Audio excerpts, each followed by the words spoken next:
Fusión de culturas, jota, artistas aragoneses y danza se dan cita el 9 de noviembre en el pabellón Príncipe Felipe para celebrar los 40 años de trayectoria del bailarín Miguel Ángel Berna. Es el primer artista aragonés, por lo que se refiere a danza, que se atreve a montar un espectáculo tan grande, tan ambicioso en el pabellón Príncipe Felipe.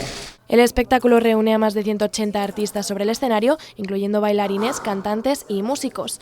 La representación se divide en 4 grandes bloques y muestra todas las facetas del bailarín a través de diversos tipos de danza. Vamos a pasar desde la jota, que es de donde yo vengo, que deciros también y aprovechar que me siento muy orgulloso de haber bebido de estas fuentes, pero es verdad que he encontrado otras también y que necesito decirlas y necesito también compartirlas, pasando también por otro tipo de danzas, como pues ha sido un poco lo que podemos llamar danza fusión. Un ambicioso espectáculo que busca unificar en una todas las diversas culturas y supone un nexo de unión entre danza, música y público.